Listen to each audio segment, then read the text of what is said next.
Batman, Urban Legends issue 3. Various creators. We'll get to them in a minute. So, yeah, starting off with the Red Hood story. Now, I'll start off with the slight negative, which I do think this is the weakest chapter of this Red Hood story so far. Right, but it's a middle chapter, so we can kind of, that's where the dip kind of is. Man, Zdarsky writes a Bruce that I really don't like, so I love it. You know, you didn't like Bruce giving the kid a lollipop? No, that wasn't. I did like that, but just like him turning around and yelling at Jason, you know, and then just dropping the kid off with Leslie. I don't know. It's just this Bruce is just kind of we're getting Bruce from Jason's perspective, right? Oh, so for sure. Yeah. There's a lot of we're seeing his faults more, which I can see. But yeah, him pulling out the lollipop, I thought was a fun touch. And when he just looks at him, is like, really? He's like, yeah, effective for distracting children in emergency scenes. Yes. It just, yeah. I mean, I like some of these plot beats though. I like he goes to Leslie, says, "Can you look after this kid for a few days, and we'll find something permanent for him afterwards." But I did like where she says, "Okay, I'm fine with this as long as you don't plan on making him a new Robin." And he says, "No, this is about helping a Robin." And he looks at Jason as he says, "I like that little moment. I thought that was a nice little touch." That was real good. So. What's funny is that the Damien story in the anthology book kind of made. I was thinking of that a little bit as I read this because Jason essentially gets frustrated that Bruce wants to spend the day doing research and detective work because the night times for going out as Batman and doing the physical stuff. But we see like a flashback of now he is Robin in the flashback. We've advanced further, and it's him getting impatient when Batman's studying a crime scene and going off to fight a thug who he thinks might have witnessed something, and the ultimate. It's very Damien. Yeah, like him going. He's like, well, no, he's a criminal. We're gonna beat the piss out of him, right? And I was like, no, that's not what we do. He's like, well, I'm confused. Like, cause I just saw you beat up some dude.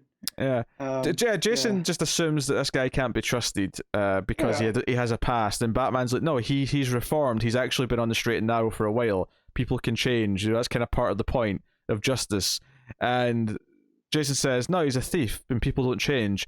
And Batman obviously hits him back with, well, didn't I meet you stealing my cars or my tires? Like, yeah, people can maybe change. And that's a really nice sentiment, and I like that art in the backup. It feels very throwback. So that's a nice. Well, I mean, the whole issue kind of challenges it in a way because Jason is kind of still doing the same thing because he does get impatient. He does go off and try to do his own thing. Yeah. Which leads him to getting into trouble. I like they go to the lady that helped co-develop the fear toxin, but originally it was meant for Crane's psychiatric stuff, and it wasn't nearly as potent. But she feels a little bit responsible for how he's weaponized it. It's important to note that she didn't help a supervillain make a fear toxin that was going to be used as a weapon. She was helping make something that was going to be used to treat patients that had a beneficial outcome. But she still feels guilty as shit every time there's an attack. Yeah. Right, and so I did like that. That was another little piece that adds complexity to this sheer drops, and that so that leads to them splitting. And Bruce goes to do his thing, and Jason goes to do his, which is intimidating people, hanging them off the side of a building. So again, that brings that back to like what you were saying with the story of. And him as the younger Robin. He has the location. He asked Oracle to help. Like, what sort of like how many guards is there? Like, what sort of resistance am I looking at? And Oracle says, "Look, the last time I helped you with information, someone died. You killed someone. I don't really feel comfortable helping you." And he kind of convinces her by saying, "No, I'm trying to make up for that. I'm trying to do the right thing, please." And she does give in. But the cliffhanger of the story is that it is a trap, and. Like, so, because I thought he was smelling something, so I didn't necessarily get what it was at first. But then he freezes at the bottom of the page, and the cliffhanger is that the person waiting for him at this location is none other than Mr. Freeze. We get a full page spread of him and all his glory. So curious to see where this goes next time. So The flashbacks are all right, but they definitely feel like I don't know if we need as many of them as we're getting. Yeah, no, but I do like the art style, so I'm okay with seeing them. Oh, Like, sure. I like how much brighter it is than the main story. Like, even the coloring's a little bit different. So Yeah, and this does have I three like, artists on it, so there's actually an extra artist to, I assume, help with the main Yeah. story. probably. So you know, and then and the main art is you know it's very I mean, it's Barrows. Yeah, It's serviceable. it's you know it's good places, hmm a bit shaky in others. You know, I don't know if it's quite up to the consistency that he had in Detective Comics when he was doing that, Right. but Right. not bad by any means. What were you rating this Red Hood chapter? I'm gonna give this one a 7. Yeah. I don't know. I feel like I've gotten a lot of sevens this week. Yeah. Which makes a difference because last week, you know, I only had like 4 or 5 books, but I was like handing out Right. 8s, 9s, and What was a all good sorts. week? It was a good week. Yeah. So then we move on to our next story here, and we get a Shiva story, which is a little interesting actually. So she basically comes to confront Batman.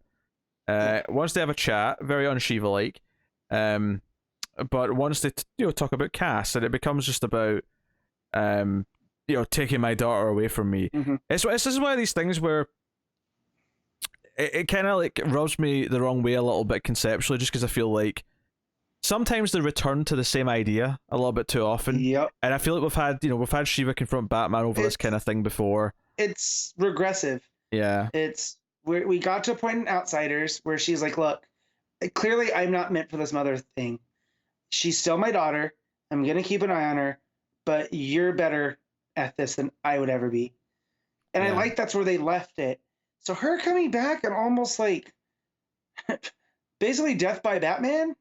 I mean, honestly, like I would probably the Jason Todd story, I'd probably be like less into that if I had forced myself to read a lot of Red Hood stuff, because there is a lot of Red Hood stories, from what I understand, that devolve into Batman says you can't kill in my city, and Jason's working around it. Like, so, but because I've not read all that stuff, and because Zdarsky's a good writer, like I'm enjoying it in the here and now. But with this, I have seen them interact over Cass before, fairly recently as well, and Batman the Outsiders. And they even reference it here. But so the fact that their whole conversation ends up with her, attacking him with one of his own kitchen knives. It does have a twist on it though. There's a twist at the end of it, which is she actually wants to die, and like essentially once he like disarms her and holds her knife, she throws herself onto the knife and says she's tired and it's time to go. But she wakes up and in a bed. He's patched her up, of course, and he takes her to the fair, the city fair, and basically just shows that Cass is smiling and having fun with Duke and Steph playing mini golf, and it's just kind of a sweet ending. So I did kind of like the ending, but most of the story just kind of felt like, okay, we've had. And I don't know if it does anything with the story to really justify why she was ready to commit suicide. I don't understand. I get it. Like, it's very extreme. It is, and the fact like she was missing her sister, like there. So I get it. Like she's longing to be a mother or to have family, but throwing yourself on the end of a knife that Batman's holding isn't gonna help that. This scene, this story feels like it should be at the end of a 6-issue comic miniseries that builds up to why she feels this way. It feels like too big of an idea for the character to just sort of like, oh, she was willing to like throw herself and get herself killed by Batman, but then like very quickly is shown something that makes her smile, and that's the end of it.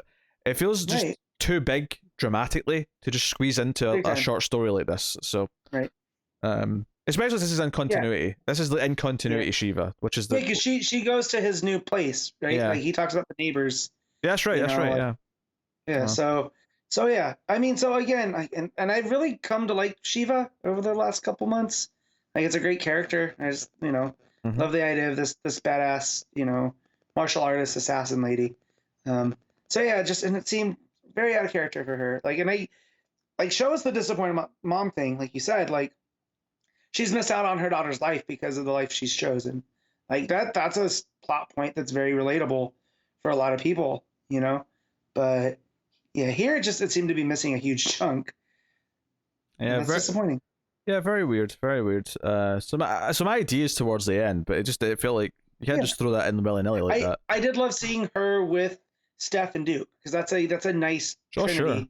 Yeah. You know, I like seeing Cass have her support group Yeah. there, and, and they can all rely on each other. I'm saying Steph because there's no one else it could be. It was just a blonde-haired girl from the back. I mean, Right. I assume it's Steph. Well, it's not Black Canary, you know. Like, yeah, it's got to be Stephanie Brown. Yeah. So, so could be Wonder Girl, but I don't know if they've ever. I don't think so. Well, no, I mean, outside of John's Teen Titans. Yeah, it just makes more sense that it's Steph. Based on our time together in the Bat family, it just makes more sense. Yep. So then we go to the next part of the Outsider story, which we essentially it's a bit funny because it kind of like results in Katana saying, "No, her and Jefferson are just friends. She does love him, but not in that way." Platonically, to her in-law. Meanwhile, in the present day stuff, Metamorpho and Black Lightning are fighting a bunch of the goons as Katana is having this conversation with the in-law. Yeah. And that's pretty much it. You know, it keeps cutting back to this flashback where Katana and Jefferson are sparring and they're training, and there is kind of like a sort of like almost romantic moment where they kind of land in each other. But it never actually, because I guess it's kind of like subverting your expectation because you're expecting them to have a kiss or something because of like the story that's going on in the present day. But no, it actually kind of backs up what she's saying is that no, there is nothing romantic necessarily. Even if it may still become that at some point, it's not there right now. I do not want them to get rid of the tension. Yeah. I do like that, and that's something I feel came from Hill during his Outsiders run and Detective run. And I'd like that tension there, the will they, won't they type thing, but the fact that she's literally carrying her husband with her in the sword, you know, like, makes it a bit weird. But I think ultimately we do have to tell a story at some point where Katana is allowed to move on. You know, is allowed to have a relationship. Exactly. So, I just don't think it needs to happen in an anthology book, right? Like, well, you know, like, it's interesting. Let that story happen in Outsiders. It does say at the end of this, because this is the last part of the story in this anthology. It says continued in the fall of 2021. Now it could just be an arc in this book. It could be in Gotham Urban Legends or Batman Urban Legends. Yeah. I'm confusing the two anthology style books. It could just be like this will get one of the bigger slots in this book where it'll get the 20-page slot for 6 months starting sometime later this year. Or it could be there is a miniseries planned or an event planned where some of these characters are going to be prominently featured. It's cool that there's plans for things though. It's nice that there's multiple things this week between this and the big anthology book that said to be continued later this year, but we don't know where, we don't know how, we don't know what book it's going to be in. It's kind of nice. It reminds me of when Johns used to end his big stories with like a trailer page. Like I just remember seeing The Blackest Night being teased like 2 years in advance, and just how cool that was. Like comics don't usually do that, so to see that here in Festival of Heroes, and then and in this one, and just the bringing Duke in as an outsider. And then someone different. Like, who's this somebody different? You know, and he has a smile. That's right, I didn't mention that, the tease of the fifth member. Like, it says, okay, we've got the three of us, Duke's going to be joining, and then as a fifth one, someone a bit different, which to me says someone who's not been an outsider before. Yeah, exactly. So, who could it be? And that's very... Which, it's actually... want to know. And it is kind of neat that it's like, okay, Duke represents the new generation of outsiders because he was in the past book. Metamorpho represents the original. I mean, so does Black Lightning and stuff. But, and Katana. Yeah. But the idea that they brought Metamorpho back. So if you think of Black Lightning and Katana as the through line that are keeping everything running, Metamorpho represents the old, Duke represents the new, and then there's going to be an actual new person who's never been in the Outsiders. So that's cool. My money's on Kite Man. No, I'm disappointed you didn't say Cold Snap. Well, see, Kite Man I can see having the redemption and becoming a hero. That's true. Cold Snap's a villain. He's a villain through and through. True. There's no changing that. 7 out of 10 I think for me on this. It's I like what it does. I feel like a little bit more. I feel like this 3-parter could have just been one longer story in one issue rather than being split into 3, but that's kind of I remember the end of the first one. It was Black Lightning trapped in Metamorpho as a prison. I want more of that. Like, how do you get out? Like, how did Metamorpho get himself into that scramble? Yeah, you know. I'm not even saying separate it into a one shot. I'm just saying instead of having the 2 short stories in the middle, for one issue, just have this be a 20 something page story in one go. Yeah, but that's whatever. So, and the final story, of course, is the Grifter story, where he's infiltrating Wayne Enterprises, the key card. He's actually, despite the disgust when they first met, the security lady who's his boss, technically, he has slept with her. Shacks up with her. But she discards him. She's the one who's like, hey, I called you a cab. Get dressed. You're going. Yeah, beat it, nerd. But he did clone her computer so that him and whoever he's talking to can get into Wayne's systems. Yeah. Here's my take on this story, just real quick. I am so glad that Rosenberg loves Grifter. I just wish I liked Grifter as much as Rosenberg does. I get it. This is business intrigue, and I'm just like, this story would not finish. Like, it didn't have that fun, like when Lucius got kidnapped. That was in this book, right? Is that the last issue? Yeah, that was like the end of issue 1, start issue 2. Okay. Yeah, I think so. This one's going on. I don't know who he's talking to on the other end still. And there's actually nothing wrong with this book. I just can't find myself caring about Cole Cash. The big thing is you got a scene with Bruce talking to him and sort of having this kind of like tense discussion over him having a burger. Yeah. Which, by the way, no continuity here, because the last time I saw Bruce Wayne eat a burger, he used cutlery and there was jokes about it. So now he's eating a burger properly. Is that them showing me that he's grown, that he's gotten better? Yeah. Well, Bruce Wayne in the cave uses cutlery, but maybe Bruce Wayne at Wayne Enterprise picks it up because it's trying to mimic normal human behavior. It was at the Bat Burger fast food place. This all happened. Oh, shoot. So yeah, my tablet died in the middle of that when we were talking there, so I was like scrambling for the power cable just to. Gotcha. So I do like the cliffhanger. I like that final page. The art I think is really good. That final page, the spread where he's sneaking about where he's not supposed to, and Bruce and Lucius come up in the elevator. So he's like dangling out of the building, kind of like Tom Cruise in Mission Impossible Ghost Protocol. He's just kind of dangling up in the skyscraper. I like that final image. So I'm into. I'm still into what it's doing. It kind of suffers from almost what the Red Hood one suffers from. It's that middle chapter where. This one kept going. At least with the Red Hood one, I was enjoying it enough that this one though, like I was reading it before bed and I looked. I was like, man, I still got like 6 pages left. So I left it for the next day. Yeah, that's it though. This one does start with a flashback that reveals that someone has hired him to specifically do this. Their first meeting of like, okay, we want you to invade Wayne Enterprises, blah blah blah. So and again, I'm happy that Matt Rosenberg is getting to write, but it seems like there's a lot of passion for the character here.